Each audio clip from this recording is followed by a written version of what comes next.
Vamos lá, meus irmãos, vamos lá. Começando nossa primeira aula de homilética 1 e 2. Mais uma vez, boa noite, graça e paz. Amém. Graças a Deus, pessoal. Estou muito feliz porque terminamos o módulo de hermenêutica 1 e 2, e aqui estamos hoje iniciando homilética também 1 e 2. E não tenho dúvida que vai ser uma bênção para a vida de vocês. Tá bom? Como é costume, eu gosto sempre de ler um texto bíblico e gosto também sempre de falar que as nossas aulas estão sendo gravadas para que vocês possam reutilizar depois essas aulas, assisti-las novamente, escutá-las novamente, aprender com os assuntos tratados e tirar ali as dúvidas. As nossas aulas são também gravadas para que futuros alunos que queiram fazer o nosso curso em EAD utilizem essas aulas como parte do currículo. E também eu gravo e deixo aberto nas redes sociais, tanto no YouTube, quanto no Spotify, quanto em outros canais.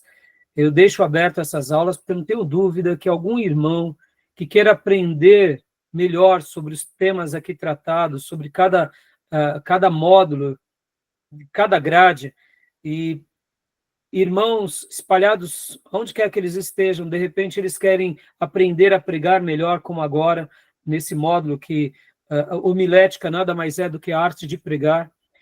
E a gente deixa gravado para também ser bênção a irmãos espalhados no nosso Brasil, em vários países que falam a língua portuguesa, porque eu não tenho dúvida que no momento que o irmão e a irmã tiverem contato com essas aulas, eles estarão aprendendo uma boa pregação de uma teologia ortodoxa, vão estar aprendendo o que é um sermão, como avaliar um sermão, como montar um sermão. E já que temos o costume de aprender com grandes homens de Deus da história, com grandes professores que foram também meus professores, e nós estaremos aprendendo aqui com vários livros clássicos, eu não tenho dúvida que esses irmãos, ao aprenderem por meio de todos esses mestres, e também aqui com a nossa contribuição, com a minha contribuição, não tenho dúvida que eles poderão servir melhor às suas igrejas locais, pregando mensagens bíblicas, mensagens escriturísticas, cristocêntricas, ou como nós gostamos de chamar, aquelas mensagens que realmente destacam a Escritura, ou como dizia Lutero, sola scriptura, ou seja, trazendo a Escritura como o grande tema das nossas mensagens. Então, a gente deixa aqui gravado por isso. Claro que o nosso propósito inicial é servir vocês, os alunos que estão aqui em loco, em tempo real conosco, mas aqueles alunos que forem fazer o curso em EAD também serão abençoados por essas aulas. E eu não tenho dúvida que muitas pessoas que não são alunos, mas que aprenderem com esses temas e com essas matérias, também serão abençoados. Porque, em resumo, o nosso seminário, o maior compromisso nosso é falar das Escrituras, é falar da palavra de Deus e pregar o evangelho bíblico de Jesus Cristo. Tá bom? Então, eu não tenho dúvida que mesmo esses irmãos de muitos lugares, talvez nunca se tornando um aluno nosso, mas no momento que eles aprenderem parte daquilo que a gente está passando aqui, eles vão poder servir as suas igrejas com excelência, com zelo, e eu não tenho dúvida que Deus irá abençoá-los muito. Tá bom? Então vamos lá, meus irmãos, vamos lá, vamos ler aqui 2 Timóteo 4:2, um texto que Paulo diz ao seu aprendiz, ao seu discípulo amado. Ele diz uma frase linda aqui, e eu gostaria de ler com vocês, tá bom? Paz, irmã Elisângela, seja bem-vinda, filha. O irmão que puder e quiser pode ler para nós esse texto, eu vou estar abrindo aqui na minha Bíblia digital, o texto também. Minha versão é Almeida atualizada, mas quem quiser pode ler nenhuma outra versão. 4:2, pastor? 4:2. Paz, ex. Paz. Boa noite, irmão. Aqui é a versão NVI, tá? Pode ler. Pregue a palavra, esteja preparado a tempo e fora de tempo. Repreenda, corrija, exorte com toda paciência e doutrina. Amém. E a revista e atualizada, ela também termina de uma forma parecida com a sua, como você leu, né? E doutrina, né? Longanimidade e doutrina, paciência e doutrina. Leia para nós aqui, Reis, o texto que está aqui nessa Almeida atualizada. Termina um pouquinho diferente esse final, mas é o mesmo texto. Está aqui na nossa tela. Pode ler para nós. Pega a palavra, insta a tempo e fora de tempo, admoesta, repreende, exorta com toda longanimidade e ensino. Opa, ensino e doutrina é a mesma coisa, lembram? A gente já ensinou sobre isso. Mas o que eu gostaria de dizer aqui e destacar nesse texto é essa expressão, prega a palavra. Aleluia. Paulo está dizendo ao seu discípulo, Timóteo, seu pastor, recém-ordenado, recém-separado, inclusive aquele que iria substituir Paulo logo ali na frente, depois da decapitação do grande apóstolo. Ele está dizendo para ele, olha, prega a palavra. Perceba que Paulo não era vaidoso. Ele poderia estar dizendo, prega aquilo que eu te ensinei. Mas eu digo para vocês, Paulo tinha ensinado muitas coisas a Timóteo, assim como a Tito, que eram pastores, e assim como a muitos outros pastores e a muitas outras igrejas, sim. Mas Paulo, ele tinha compromisso, em primeiro lugar, não era somente com o ensino dele por ser dele. Ele tinha compromisso com a palavra de Deus, que já tinha sido dada pelos profetas no Velho Testamento, e agora ele também, juntamente com os demais apóstolos, sabiam que eles estavam sendo instrumentos de Deus na revelação do Novo Testamento. Então, na realidade, não era a palavra de Paulo, era a palavra do Espírito Santo. Então, Paulo, sem vaidade alguma, está dizendo a Timóteo, Timóteo, pregue aquilo que o Espírito Santo deu a todos nós. Pregue a palavra de Deus, ensine a palavra de Deus. E aqui fica lindo a desenvoltura desse texto, né? Insista a tempo e fora de tempo, admoesta, repreende, exorte, com toda longanimidade, ou seja longânimo. Essa palavra de um ânimo longo, dando a ideia de quem é que tem um ânimo longo? É quem é paciente, ou seja, com toda a paciência. Por quê? Porque ele sabia, uns aprenderão mais rápido, outros serão medianos e alguns serão retardatários, mas não tem problema. Faça a obra, que essa obra você leva o ensino, ou seja, a doutrina de Deus que tem a ver com a palavra de Deus. Amém? E aqui, irmãos, nessa matéria, o grande foco nosso será esse. Pregar a palavra. Falar da palavra, ensinar a palavra. Para eu fechar aqui essa minha introdução e essa breve meditação, eu quero que vocês prestem muita atenção no que eu vou dizer. O Espírito de Deus tem compromisso com a palavra de Deus. Se nós ensinarmos a palavra de Deus sobre aquele pelos quais ensinamos e pregamos, o Espírito de Deus, que foi o autor dessa palavra, agora despertará aquelas consciências, se não são crentes, para que se tornem crentes, e aqueles que já são crentes, é o Espírito Santo quem ensinará aqueles filhos e filhas, porque assim como ele deu a palavra aos seus profetas, aos seus discípulos e apóstolos, é o Espírito Santo quem vai trazer vida a essa palavra no coração dos ouvintes. Então, quando eu, como cristão, como ministro, como pastor, professor, ensino e prego a palavra e sou fiel à palavra, é o Espírito Santo quem vai gerar vida em cada ouvinte, porque ele tem compromisso com a sua palavra. Se eu pregar besteiras, o Espírito Santo não tem compromisso com besteira. Se eu pregar uma mensagem emocional, carregada de emoções, ou quem sabe persuasões humanas, o Espírito Santo não tem compromisso com persuasões humanas, manipulações. Se eu pregar heresia, muito menos, aí que ele não vai ter compromisso. Se eu pregar apenas as minhas virtudes, os meus conhecimentos, ele não vai ter compromisso com isso.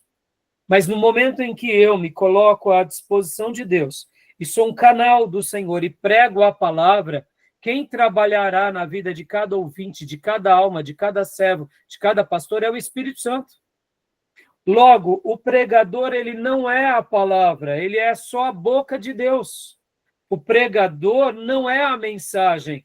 O pregador, ele prega a mensagem. Ele prega a palavra. Ele não é a palavra. Presta bastante atenção nessa separação. Nós não somos o evangelho, somos pregadores de. Então, Deus nos usará assertivamente se pregarmos o ensino sagrado, se falarmos da palavra de Deus. E todas as vezes que nós falharmos nessa comunicação, ele também não nos honrará. Por isso, irmãos, que eu quero concluir com isso, dizendo que o Espírito Santo tem compromisso com a sua palavra, e quero lembrar aquilo que Isaías disse, que a minha palavra não voltará para mim vazia, antes cumprirá tudo o que lhe apraz.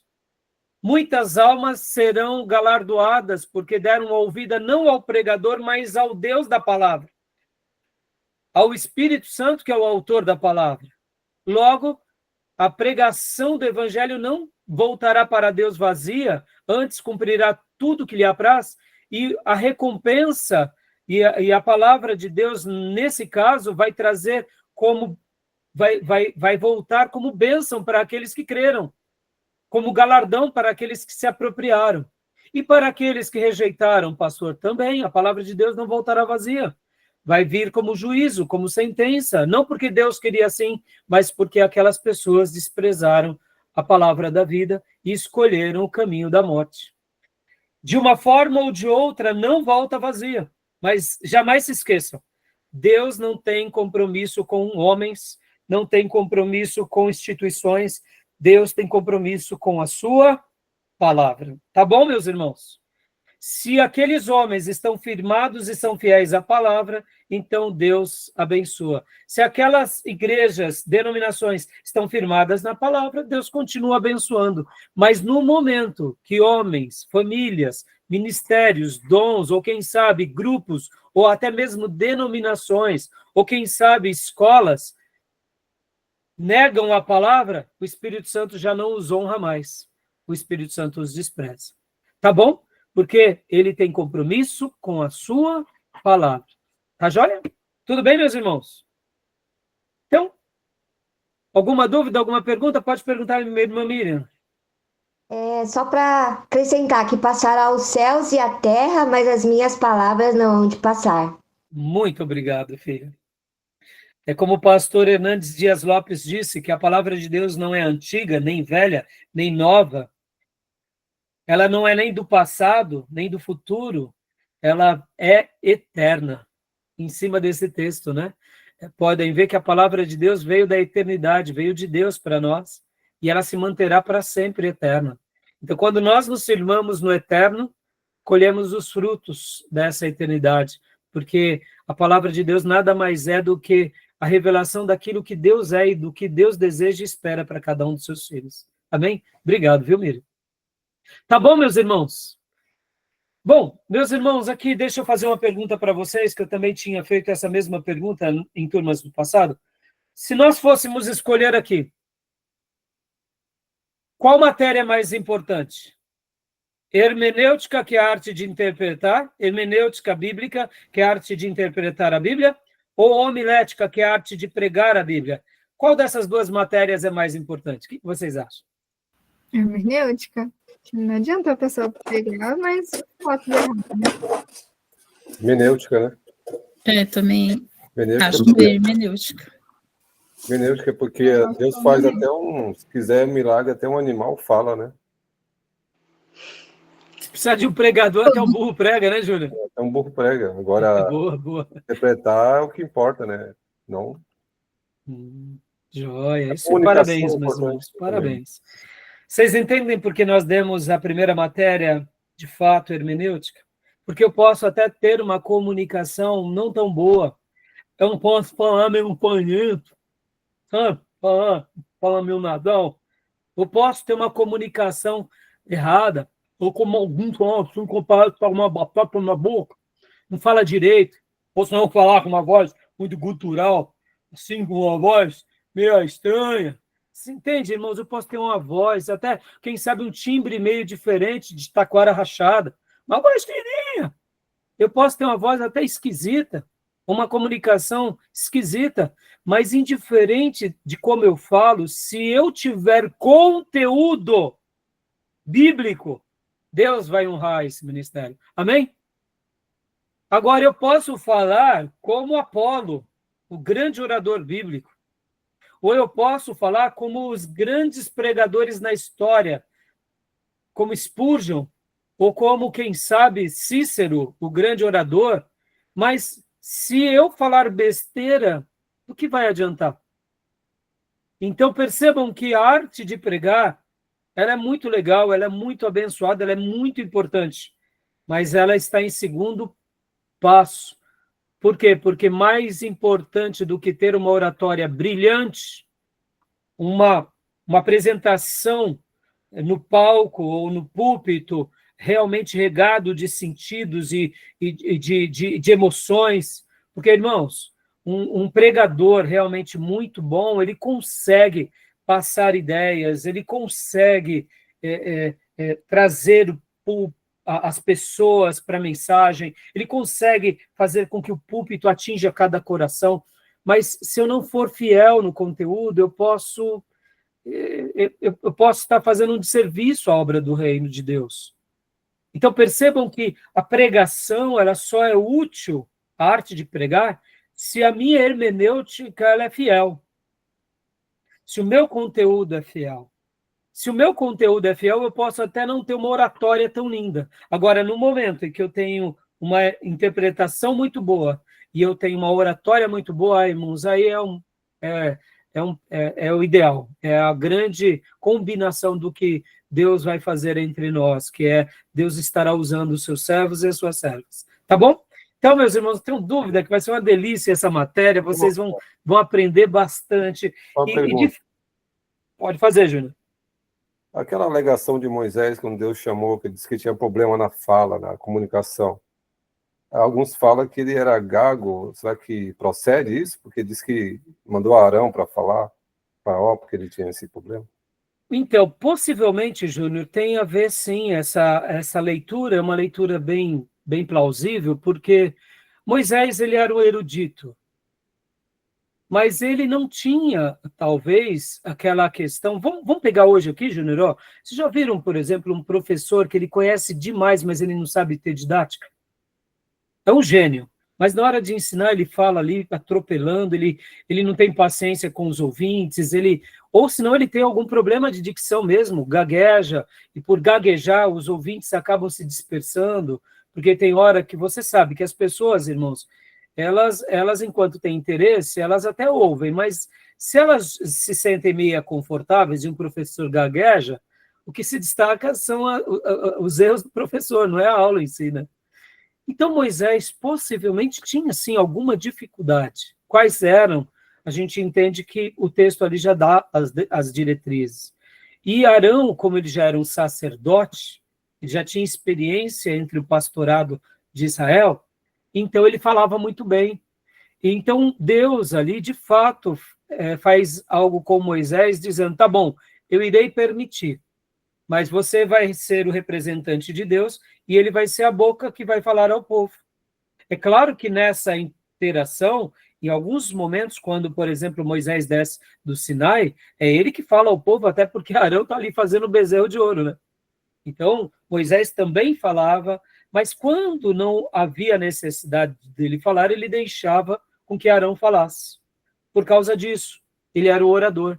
Mas ele era o líder principal e toda a comunidade via isso.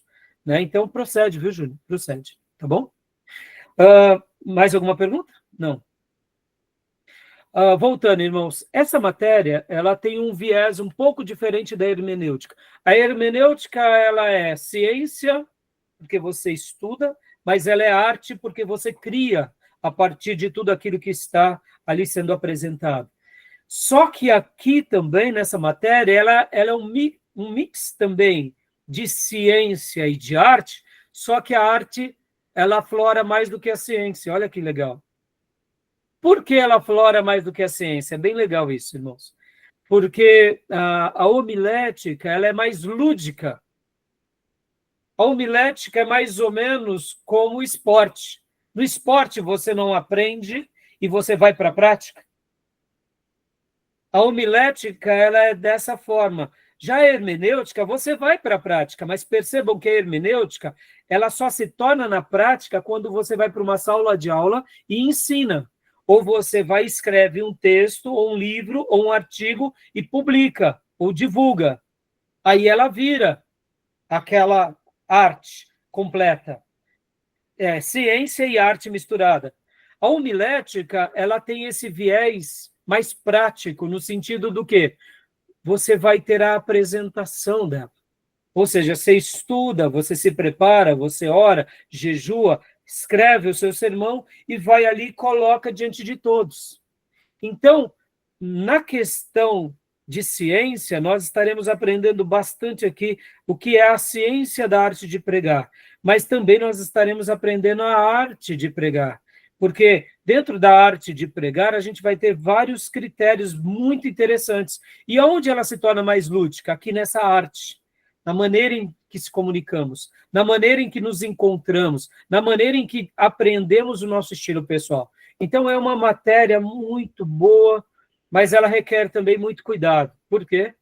Porque, infelizmente, por falta de zelo, alguns pregadores se ensoberbecem. Porque quando você se coloca diante do público e Deus te usa, se você não tiver cuidado, a soberba começa a ser algo que começa a nascer no coração daquele ministro. E aqui, meus irmãos, muitos se perdem. Por quê? Porque, irmãos, quando você se coloca diante de uma comunidade e você vê que Deus está te usando, e guarde isso no seu coração, meu irmão, minha irmã, Deus vai te usar, viu? Se você for ler a Bíblia corretamente em qualquer lugar, Deus vai te usar.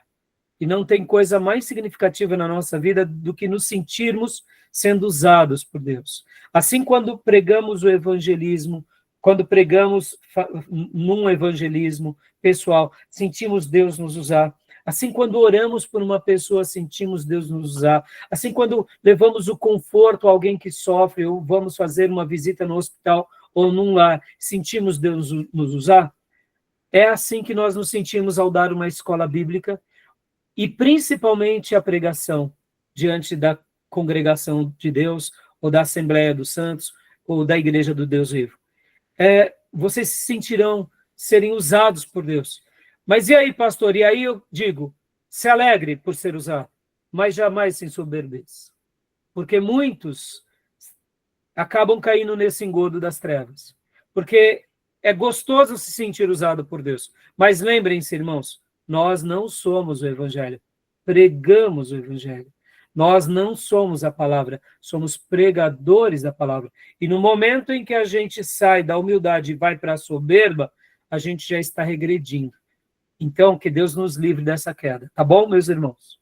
Mas também não tenham medo de serem usados por Deus. E se um dia a soberba subir no coração de vocês, peçam perdão e orem repreendendo toda essa vaidade e peçam para que Deus os ajude. Porque isso é muito perigoso, tá bom? E só para ilustrar, eu quero contar uma história de um pregador que era um jovem pregador, e ele foi chamado para fazer 3 dias de cruzada numa igreja campesina. E ele era um jovem muito estudioso, muito usado por Deus. Então, a igreja, durante 3 dias, estava naquela euforia. Nós estaremos recebendo o jovem pregador, e estavam desde o pastor, a liderança da igreja, o staff da igreja e os membros da igreja, naquela alegria. Teremos ele pregando na sexta, no sábado e no domingo.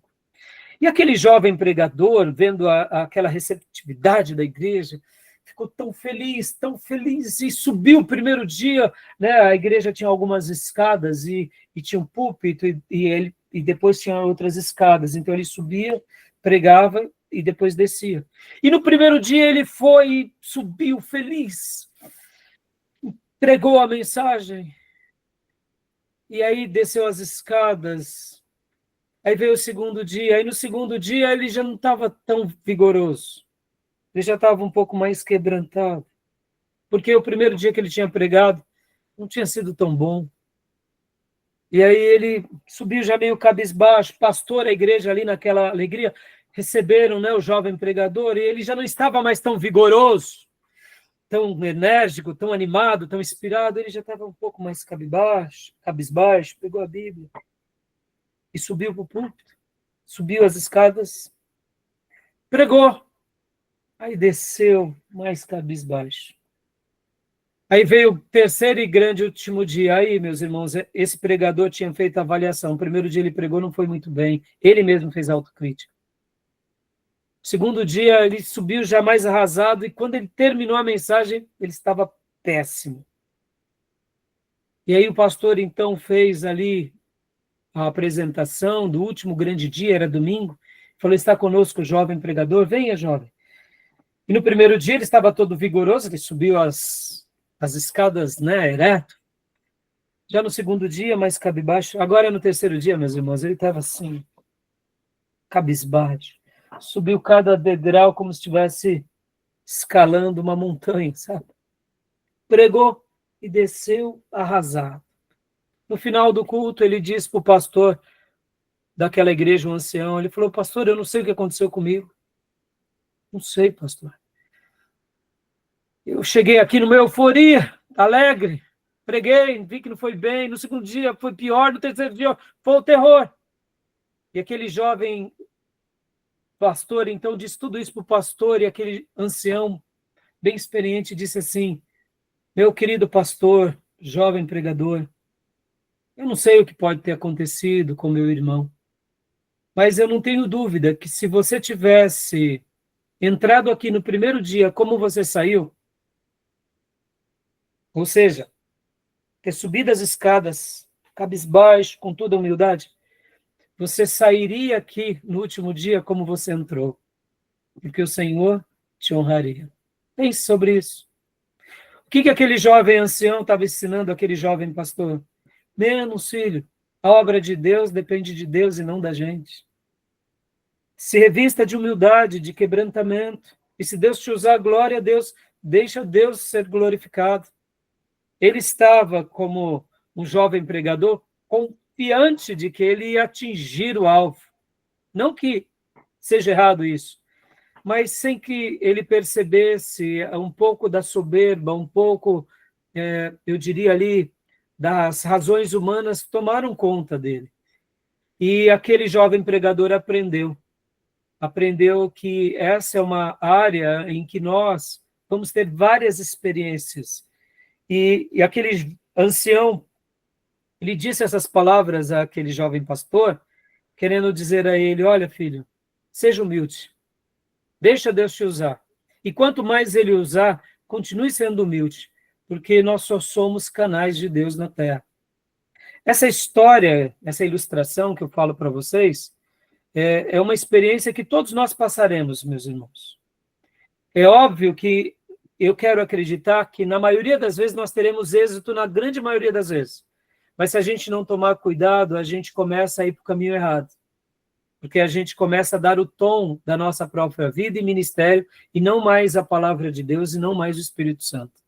Então, essa história me faz lembrar também uma outra parecida com essa, em que um pai queria dar uma grande lição ao seu filho, e era um filho muito soberbo, muito arrogante, filho de rico, era um fazendeiro muito rico esse homem, e ele tinha um filho, e você sabe, irmãos, uma pessoa rica, geralmente, quando ela nasce rica, ela não vê dificuldade nas coisas, para ela é tudo muito fácil, papai é rico, né? E aí aquele fazendeiro estava querendo dar uma lição para o filho, e o filho sempre ali na sua arrogância, eles estavam passando ali pelos trigais, e ele falou: filho, vem aqui, filho, olha os trigais aqui, filho. O que você aprende desse trigo? Aí o pai pegou uma porção de trigo já bem maduro, carregado de grãos. E aí ele pegou outro trigo que não tinha dado muito fruto. Qual é a diferença desse para esse, filho? Ele falou, pai, um está mais ereto, com poucos grãos, e o outro está carregado de grãos e está bem curvado. Ele falou, é assim, filho. Aqueles que têm pouco fruto ficam eretos nas suas razões. Mas aqueles que são carregados de trigo, de fruto, eles se vergam para baixo. Eles não precisam demonstrar nada para ninguém. Olha aqui, filho, os trigais carregados de trigo, eles se pendem para baixo. Enquanto os outros, mirradinho, com alguns triguinhos, tudo para cima, ereto. Cuidado, filho. Ele estava dando uma lição. Que essas duas histórias, que essas duas ilustrações gravem o coração de vocês, meus irmãos, porque a gente está aqui diante de algo que não é nosso. Guardem isso. Somos pregadores da palavra. E aqui, irmãos, a gente deve se alegrar, sim, de Deus nos usar, mas a gente deve, antes de tudo, como dizia o profeta, se nós formos nos gloriar, nos gloriemos no Senhor, porque é Ele que nos separou para essa tarefa. Amém, meus irmãos? Então, se alegre, sim, em Deus, glorifique a Deus e jamais perca isso de vista. Porque Deus usar pecadores como nós é um privilégio, e a gente não pode se esquecer de onde Deus nos tirou. Tá bom? Beleza, meus irmãos? Tá bom, meus irmãos? Então vamos lá, meus irmãos. Agora eu vou ser bem breve. Eu vou apresentar para vocês aqui mais uma vez, como faço em cada módulo, né, a nossa grade do curso. Olha só, nós temos aqui a grade do curso, que é essa daqui que eu vou passar agora aqui para vocês. Sempre mostro no início de cada módulo, né? Nós estamos aqui, meus irmãos, ó. Tivemos aula de hermenêutica. Tivemos a aula de hermenêutica, que é essa daqui, e agora estamos em homilética. A configuração dessa grade mudou, né? Podem ver que agora nós estamos seguindo módulo a módulo, ou seja, bimestre a bimestre. Num ano, nós temos 8 módulos, né? Então, assim a gente vai fazendo o nosso curso de 3 anos, né? Então, nós teremos aqui, no primeiro semestre desse ano, essas 4 matérias. Depois, no segundo semestre, nós teremos essas matérias. Então, totalizando 1 ano de curso. É claro que talvez eu faça aqui um bem bolado, porque alguns irmãos aqui já tiveram alguma dessas matérias. Então, como nossos cursos são modulares, nossa grade do médio, ele é modular, são 3 anos de curso em médio em teologia, então a gente pode se dar ao luxo de pular alguma dessas grades, até porque tivemos alunos que entraram no meio desse curso, tá bom? E quem faz os 3 anos de curso médio e desejar fazer o bacharel, como o nosso curso médio bacharel, ele é uma grade só, a pessoa elimina esses 3 anos e vai para os outros 2 anos, que é o bacharel. Lembrando que o nosso curso de teologia é um curso livre em teologia. Nosso curso não é reconhecido pelo MEC. Tá bom, meus irmãos? E temos também o curso básico de teologia, que é a duração de 1 ano, mas a proposta do básico é preparar apenas obreiros para o ministério. A proposta do curso médio em teologia é de prepararmos ministros para o ministério. E a proposta do bacharel é de prepararmos ministros e formarmos esses ministros para serem pensadores e formadores de opiniões em teologia, tá bom? Então, essa é a nossa grade. Qualquer dúvida, depois nos procure, que eu esclareço mais. E agora aqui, voltando aqui, meus irmãos, para uma outra apresentação, é a nossa grade curricular desse módulo, né? Deixa eu mostrar aqui para vocês. Onde está? Aqui. Programa de aula. Deixa eu compartilhar aqui para vocês, programa de aula.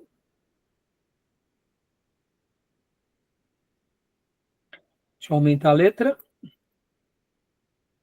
Nós falamos há pouco, irmãos, que aqui nós estaremos estudando homilética 1 e 2, né? Por que a gente chama de homilética 1 e 2, irmãos? Vou explicar para vocês. Porque, na realidade, nós unimos homilética 1 com homilética 2 nesse curso, assim como fizemos na matéria dada anteriormente, que foi hermenêutica. Né? Em virtude do nosso currículo, não tem como dar homilética 1 e homilética 2. Aqui está a nossa grade curricular, inclusive essa grade curricular, ou melhor, a ementa, né? Programa de aula, inclusive está precisando atualizar aqui, colocar o logo do seminário, né? A nossa igreja que patrocina o seminário, mas eu não atualizei, preciso atualizar essa ementa. Mas voltando aqui, meus irmãos, só mostrar para vocês, né? Então, também é um carga crédito de aulas 3, carga horária 36 horas, aula. Vocês viram que pelo módulo de hermenêutica deu mais do que 36 horas, não? Dá mais do que 36 horas aulas, né? Se a gente somar com livro-texto, com leituras extras, com trabalhos, dá por volta, eu acho que de 40, 46 horas aulas, cada módulo, né? Porque só de horas-aulas nós tivemos, foram 11 encontros em hermenêutica, de 2 horas e meia, né? E aí somando mais os materiais que vocês assistem, mais as participações extra-aula, então acaba dando um pouco mais, né? De 36 horas. Então, vamos ler aqui o objetivo dessa matéria, meus irmãos. Leia para nós, Tomé, por gentileza.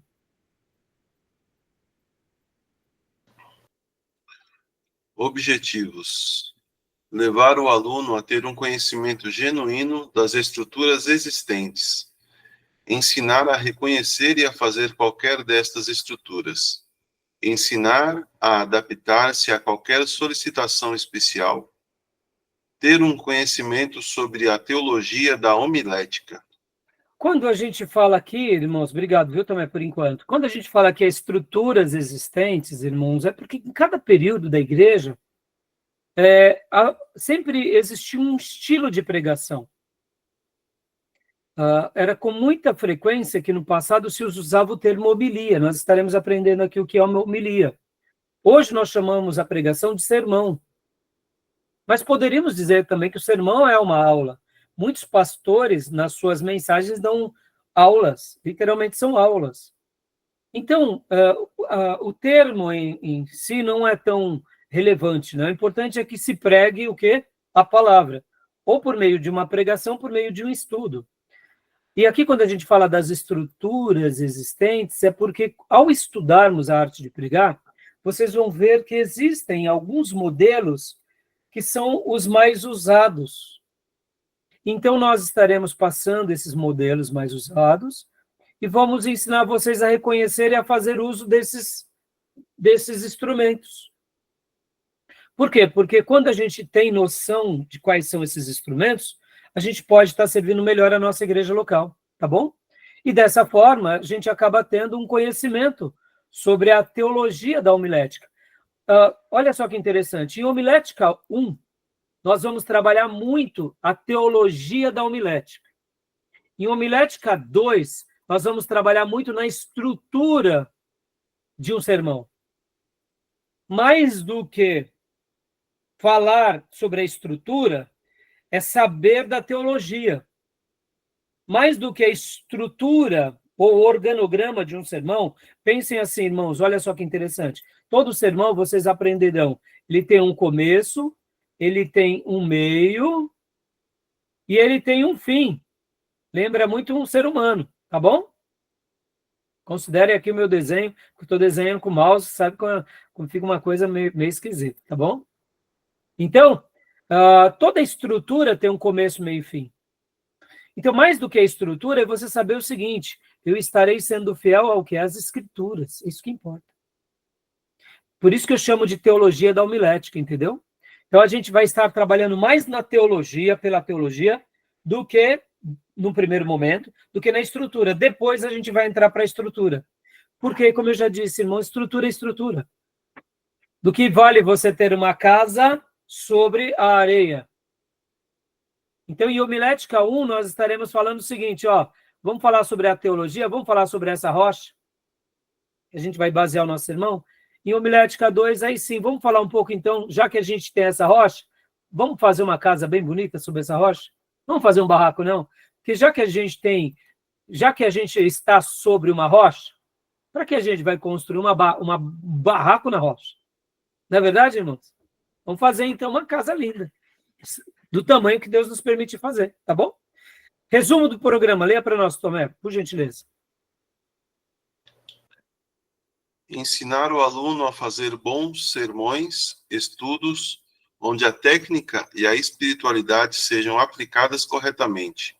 Dar aos alunos os passos teóricos e práticos da pregação. Ou seja, meus irmãos, aqui, ó, por que eu coloquei sermões / estudos? Porque é indiferente de qual será o seu estilo. Eu me lembro de um irmão que eu chamava para pregar e ele falava assim, pastor, eu não sei pregar. Eu dou estudo, eu falava, meu irmão, glória a Deus, você está sendo fiel à Bíblia? Então tá bom. Seja você mesmo. Não queira ser como o outro. Por quê, irmãos? Olha que interessante. Quando a gente fala aqui a técnica e a espiritualidade, não é que a gente está usando a técnica acima da espiritualidade. Eu até poderia dizer assim, dar a espiritualidade e a técnica. A ordem dos fatores aqui não altera o produto, até porque essa técnica eu estou colocando à disposição da espiritualidade, e essa espiritualidade eu estou pedindo aqui para que Deus nos abençoe na nossa técnica. Porque a gente acredita que uma coisa trabalha junto com a outra. Até porque, irmãos, existem pessoas que elas nascem com um viés comunicativo muito acima de outros. Já notaram isso, irmãos? É um mistério de Deus na vida. Tem pessoas que falam e conseguem falar bem e com clareza, mesmo não tendo necessariamente uma formação acadêmica. Ou seja, essa pessoa já nasceu com o dom da comunicação. Se essa pessoa com o dom da comunicação agora, ela realmente se converte, ela se entrega ao Senhor, pelo amor de Deus, Deus vai usá-lo grandemente. Mas nem todo mundo tem essa facilidade. Então, a gente vai estar trabalhando aqui dentro dessa compreensão, para quê? Para que o aluno se torne um professor, ou quem sabe um pregador, sendo muito abençoado e sendo muito zeloso, tá bom? Deixa eu fazer uma pergunta aqui para vocês. Foi feita uma pesquisa, certa ocasião, e dentro dessa pesquisa se perguntou qual que seria o maior medo das pessoas. E se chegaram a 2 conclusões. A pesquisa teve o número 1 e o número 2. O que vocês acham que é o maior medo das pessoas? As 2 respostas principais foram medo de morrer e medo de falar em público. Qual que vocês acham que tinha mais peso dessas 2 perguntas? As pessoas têm mais medo do quê? O que vocês acham? De falar em público. Eu acho que foi em público. Exatamente. Fizeram várias perguntas, né? Quais seriam os maiores medos? E, de fato, irmãos, falar em público ganhou número 1. As pessoas têm mais medo de falar em público que de morrer. É cômico, né? É estranho isso para nós, né? Mas é assim. Então, percebam que, como eu vou pegar uma pessoa que tem medo de falar em público e vou falar para ela que ela vai perder isso? Só Deus vai arrancar isso dela. Concorda? Só Deus. Mas Deus pode fazer isso conosco. E geralmente ele faz isso conosco quando ele quer nos usar. Amém, meus irmãos? E ele vai fazer isso com vocês, não tenha dúvida disso. Vocês estão aqui no seminário para servir a igreja de Jesus. Então, de uma forma ou de outra, vocês vão começar a ensinar. Se já não ensinam, vão pregar. Se já não pregam. E aí, o que acontece? Deus vai estar fazendo com que vocês cresçam nessa habilidade, tá bom? Então, aqui o programa. Tomé, leia rapidamente para nós aqui. Ó. Conceitos universais sobre homilética. A. Tipos de sermão. B. Assunto. C. Escolha do texto. D. Estruturas dos sermões. E divisões. Ou seja, né, a gente vai trabalhar sobre esses conceitos universais sobre homilética. Vamos lá, continuando aqui. Continua para nós, Tomé? F. Conclusão. G. Introdução. H. Sentença de transição e afirmação teológica. I. Ilustrações. J. Sermões especiais, biográficos, cívicos, ordenações, congressos, etc. K. Comunicação, posturas e etc. Ou seja, aqui ó, nós falamos apenas no ponto 1, conceitos universais sobre homilética. Ó, percebam, há pouco eu falei que em homilética 1 nós falaríamos sobre a teologia da homilética. Em homilética 2 nós falaremos sobre a estrutura, não é? Lembra disso? Só que agora eu já estou mostrando para vocês aqui no programa sobre todas essas divisões. Não se preocupem que aqui é um programa bem abrangente. É óbvio, eu estou só passando o programa, mas guardem essa ideia, tá? Porque antes das estruturas, a gente vai estar trabalhando mais nessas ideias que eu falei para vocês. Mas é importante essas ideias. E não fiquem preocupados com tantos detalhes, tá bom? Porque, de fato, tudo isso faz parte de um sermão. Mas lembrando que o sermão ele tem um começo, ele tem um meio, e depois ele tem uma conclusão. Sermão se resume a isso, irmãos. Os nossos sermões se resumem a isso. Tá bom? É claro que eu estou aqui sendo simplório, tá, meus irmãos? Estou sendo simplórios. Mas é interessante que vocês vão ver tudo isso dentro do sermão. Tá bom? Vamos lá. E então, continua para nós aqui. Tomé o 2. 2. A homilética fundamental. 3. A homilética material. 4. A homilética formal. A. Sermão temático. B. Sermão textual. C. Sermão expositivo. Até aí uma pausa. Percebam, irmãos, está tendo muitos tópicos aqui, mas não se preocupem. Aqui faz parte... sabe, irmãos, quando vamos estudar um idioma, que a gente aprende várias coisas sobre o idioma, é mais ou menos isso. A arte de pregar, ela não é muito complicada, mas ela tem várias estruturas. Então, dentro dessas estruturas, quando a gente conhece um pouco melhor, facilita. E aqui vai ser o suprassumo do que a gente vai trabalhar, que é isso daqui, ó. Sermão temático, sermão textual e sermão expositivo, tá bom? Essa é a parte, eu diria, principal que a gente vai estar aprendendo aqui, tá? Mas não se preocupem que cada uma dessas partes vocês vão ver como que é interessante, como ela é rica, como ela vai ser importante. 5. 5. A teologia da homilética. 6. Aprendendo com os grandes pregadores da história do cristianismo. A. Patrística. B. Reforma protestante. C. Charles Spurgeon. D. John Wesley e E. Martin Lloyd Jones. E agora os outros dois? 7. A homilética contemporânea. A. Avivalistas e pregadores contemporâneos. 8.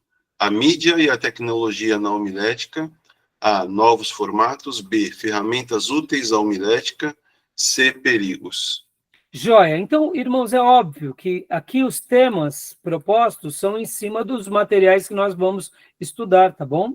E como vocês já sabem, aqui os critérios de avaliação nosso desse curso atualmente eu faço utilizando esses 3 pés, que é a leitura de 200 páginas do livro-texto no mínimo, nós teremos trabalhos extras e nós teremos também uma prova. Agora, presta bastante atenção como vai ser essa prova. Não fiquem com medo. Vocês vão ter que escrever um sermão, tá bom? Vocês vão ter que escrever um sermão. E esse sermão eu estarei avaliando ele tecnicamente, concorda? Daqui a 1 mês e meio, vocês vão ter aprendido vários assuntos. Nós estaremos tendo 10 encontros aqui. Em cada encontro, com 3 aulas de 50 minutos, em média. Ou seja, em cada dia de aula, nós temos 2 horas e meia de aula. Então, durante esses 10 encontros, que equivalem aproximadamente a 25 horas de aula, vocês vão aprender a fazer o quê? Vocês vão aprender o que é um tema. Vocês depois farão uma introdução. Depois dessa introdução, vocês terão uma tese.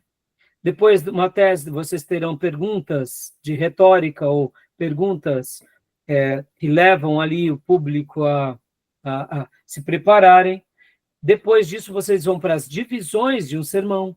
E, por último, vocês irão para a conclusão de um sermão. Percebam, eles têm toda uma estrutura.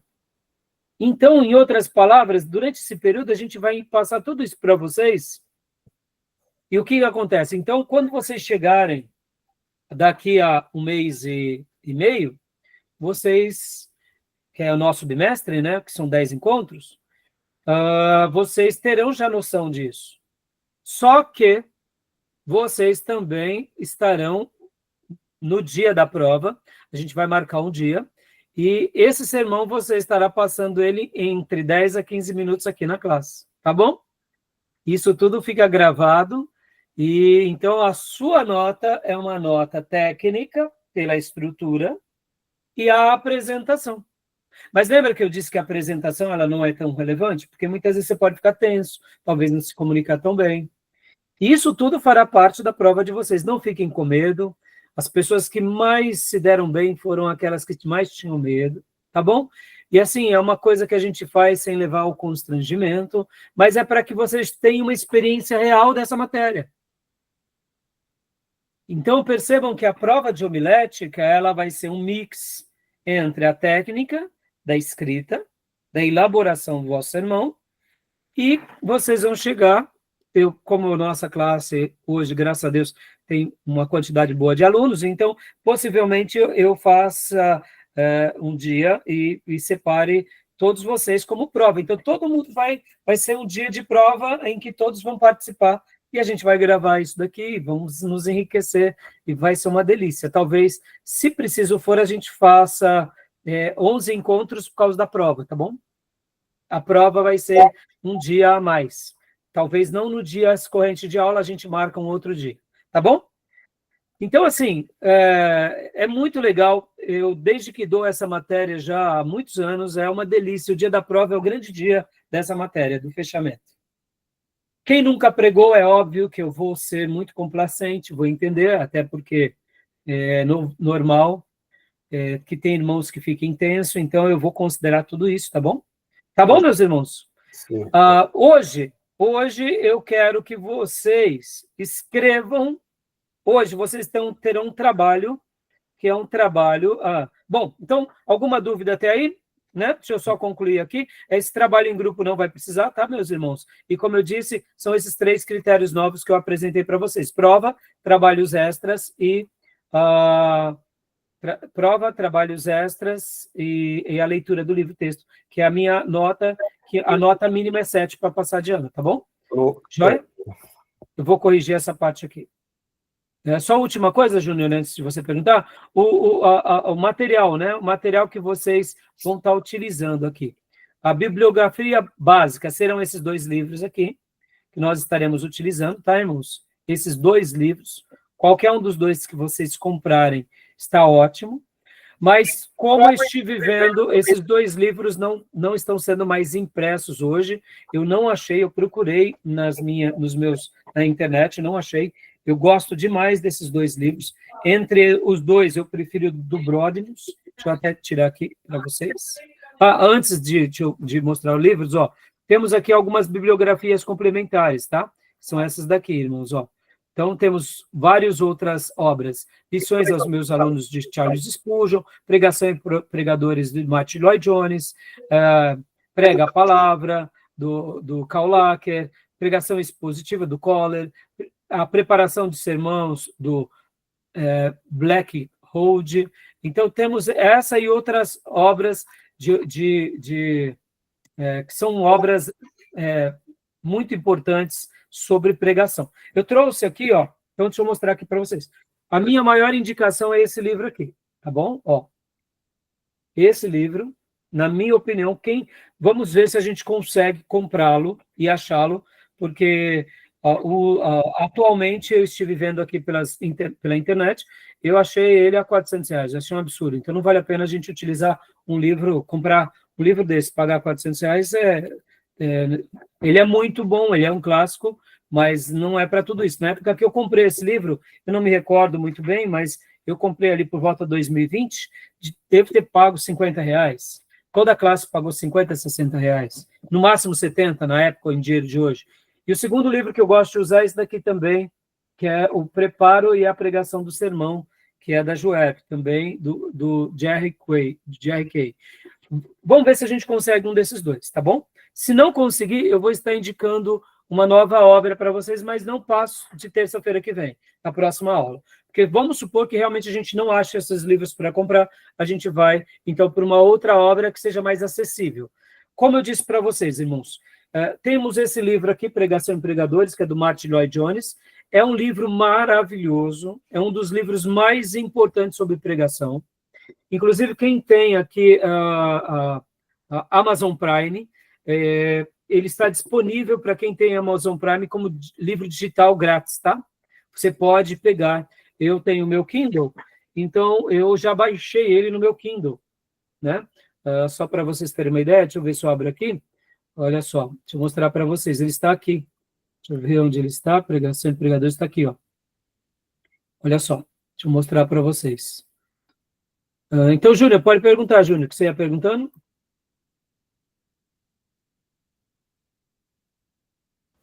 Sim, a exigência do tema está mais relacionada à questão formal, né? Porque hoje, de forma oral, a gente não tem essa exigência de apresentar tema. Acho que o conteúdo que vai importar para aquele que está ouvindo, né? Tema hoje virou moda, né? Principalmente plataforma digital. Qual é o tema? Não, mas assim, Júnior, quando eu falo tema, o tema que você está falando do sermão, é isso?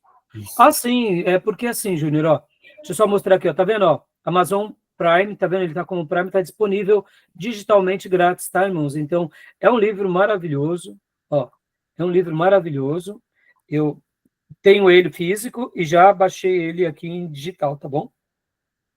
Tá bom, meus irmãos? Eu gosto muito dos livros digitais. Se tivermos aqui um livro, um desses novos livros também, como eu disse para os irmãos, né? Por exemplo, que nem tem livros aqui que eu tenho, que eu gosto de comprar digital também, mas eu sei que nem todos vocês gostam do livro digital, ou gostam de ler, né? Digitalmente. Com o Kindle facilita, né? O Kindle é muito bom porque ele não machuca os olhos. Já no computador e no celular machuca um pouco os olhos. Agora, voltando a falar, Júnior, sobre o que você tinha dito. Ó. Júnior, quando a gente fala tema, não é simplesmente uma questão de vaidade nem nada disso, mas pense assim, é importante no nosso sermão a gente ter o tema. O tema, porque, por exemplo, pense assim, a gente vai falar sobre a salvação. Então, você já está dentro de um tema geral, que é a salvação. Assim como temos num trabalho de faculdade, ou num TCC, ou numa dissertação de mestrado, ou numa tese de doutorado, um tema, é importante num sermão ter o tema. Agora, é normal, Júnior, que muitas vezes Deus coloca no nosso coração uma mensagem. Nós sabemos que vamos pregar, por exemplo, Salmo 1, mas ainda não temos nenhum tema. O tema do Salmo, a gente vai pregar o Salmo 1. Temos certeza que Deus quer falar com a igreja sobre o Salmo 1. Mas o quê? Qual é o tema? Não. Então, por isso que essa aula é importante, porque a gente aqui vai desconstruir alguns tabus, vamos colocar alguns fundamentos. Mais importante do que ter o tema é ter o conteúdo. Então, por exemplo, tem pessoas que têm temas brilhantes e conteúdos rasos. Como você disse, ainda mais nesse mundo midiático, eles estão preocupados, né, com o tema, com essas coisas. Eu acho isso tudo muito, muito inoperante. Se uma pessoa ela tem temas brilhantes, eu espero dela um conteúdo mais brilhante ainda. Por exemplo, né, minha esposa, ela tem uma facilidade imensa em fazer temas. Então, tem vezes que eu estou preparando o meu sermão, ela fala para mim, amor, o que você vai pregar? Aí eu digo para ela fala, qual que é o seu tema? Eu falei, é esse. Ela fala, tá fraco. Eu falei, eu sei, amor, mas não estou conseguindo pôr outro. Ela fala, posso te ajudar? Ela vai e me ajuda. Então, muitos temas, ela que me ajuda. Os meus temas geralmente não são tão fortes. Mas eu sei do que Deus está colocando como conteúdo. Então, é isso que importa para nós. Agora, minha esposa, ela consegue ter um tema e um conteúdo interessante. Tem pastores e pregadores que têm temas brilhantes. Eu acho muito feliz um pregador que tem temas muito bons, porque só o tema já chama a nossa atenção. Por exemplo, irmãos, quando eu vejo o Hernandes Dias Lopes pregando, os temas dele são brilhantes, e eu sei que o conteúdo dele é muito bom.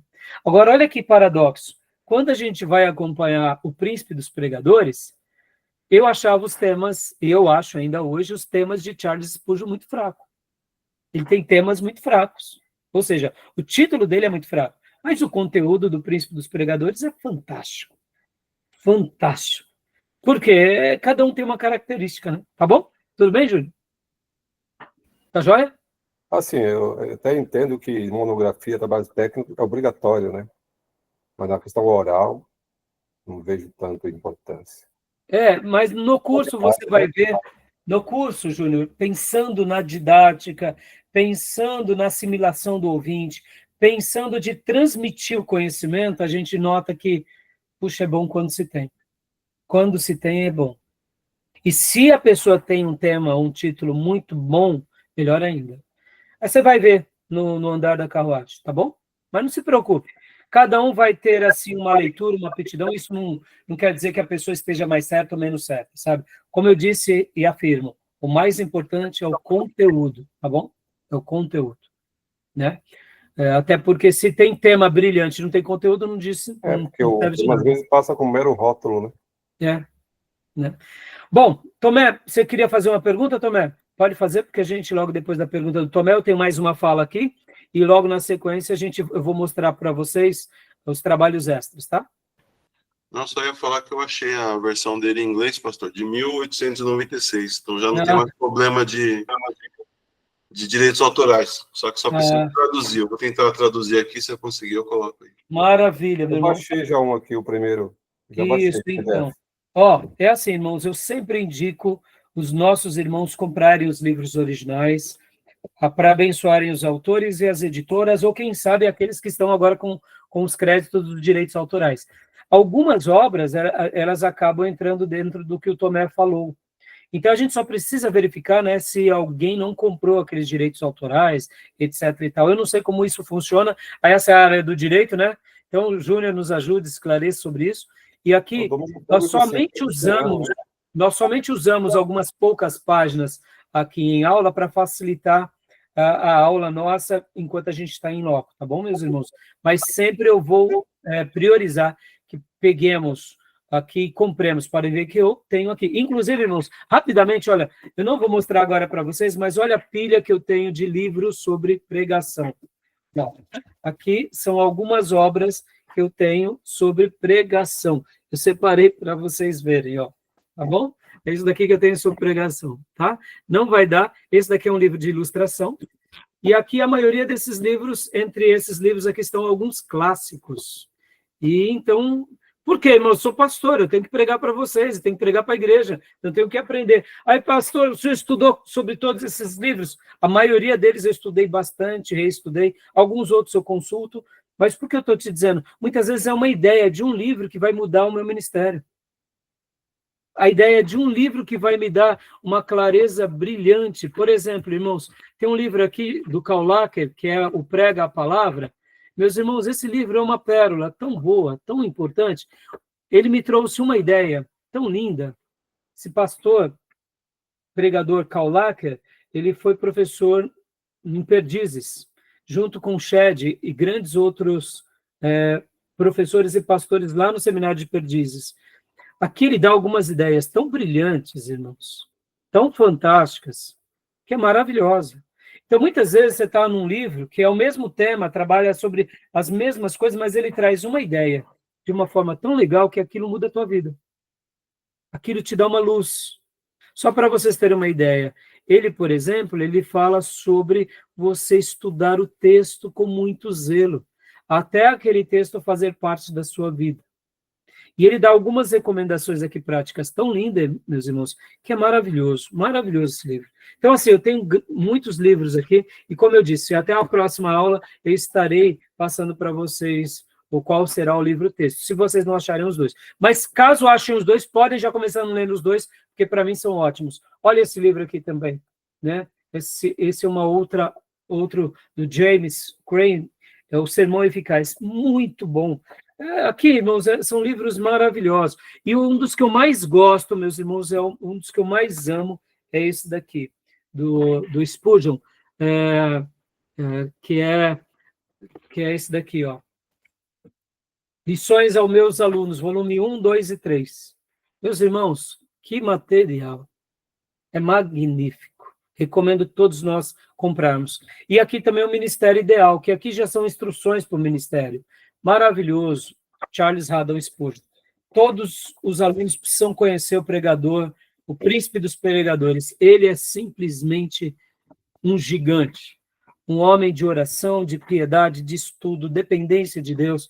Spurgeon foi chamado o príncipe dos pregadores porque realmente ele se dedicou à oratória como nenhum outro se dedicou, e Deus o separou para isso, e ele se entregou a essa obra e se tornou esse homem célebre.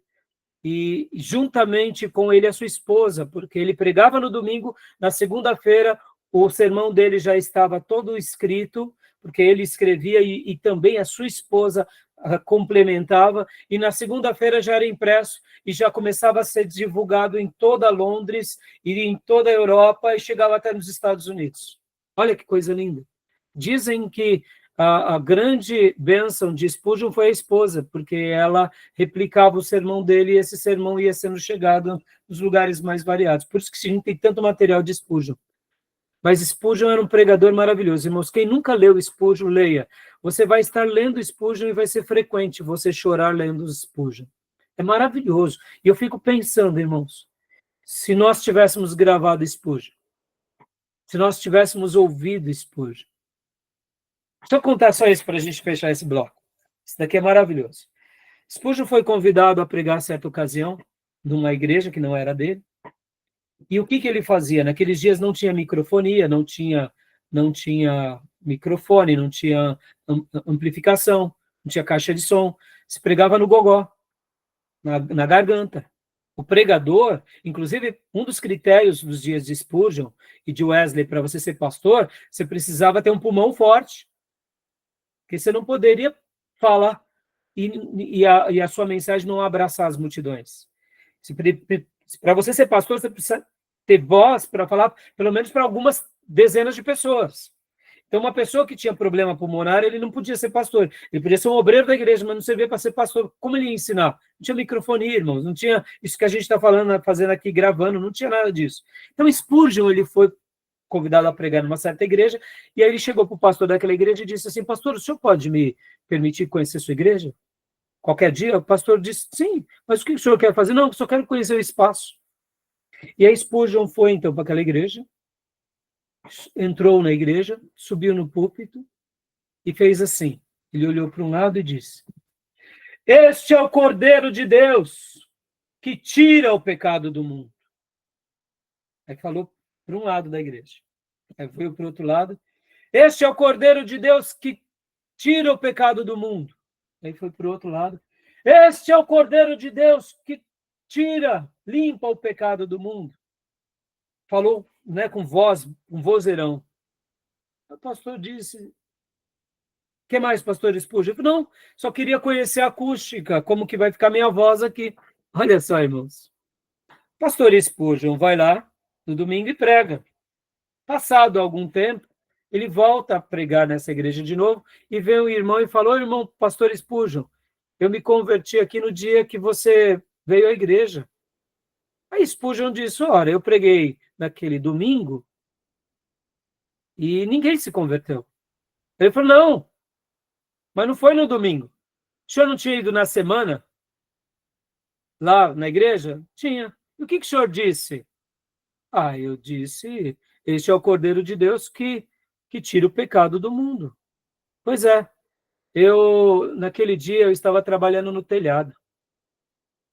E quando o senhor falou, aquelas vezes, essa frase, eu não parei mais de pensar e pensei comigo: eu preciso desse, que é o Cordeiro de Deus que tira o pecado do mundo. Eu preciso que ele me livre do pecado que eu estou vivendo. E naquele dia eu tomei uma decisão de seguir a Jesus. O pastor Spurgeon ficou muito feliz. Por que eu estou contando essa história aqui, meus irmãos? Olha só, meus irmãos, Spurgeon, ele ia conhecer o ambiente que ele ia pregar, porque ele estava preocupado que a voz dele chegasse em cada metro, atingisse todo aquele espaço. Isso é zelo ou não é? Mas ele era um homem de zelo, mas ele era um homem de oração, ele era um homem de dependência. E olha aí, lembra que eu disse há pouco, logo quando lemos o texto de 2 Timóteo 4,2, prega a palavra, que o Espírito Santo tem compromisso com a sua palavra. Spurgeon usou a palavra, falou para as paredes, mas tinha alguém trabalhando no telhado. O Espírito Santo foi e convenceu aquela vida. Amém, meus irmãos? Que assim seja conosco, tá bom? Bom, vamos fechar aqui, que já deu mais de 1 hora, a gente vai ter que reduzir um pouco nas outras aulas. Eu vou mostrar para vocês os trabalhos extras já, tá bom? E aí a gente já vai começar aqui no nosso material e já vamos mergulhar, porque, ó, temos muita coisa para aprender, tá bom? Alguma pergunta, alguma dúvida? Não? Então eu vou parar aqui, tá bom, meus irmãos? Para a nossa gravação, vamos para o intervalo e a gente já volta em alguns minutos.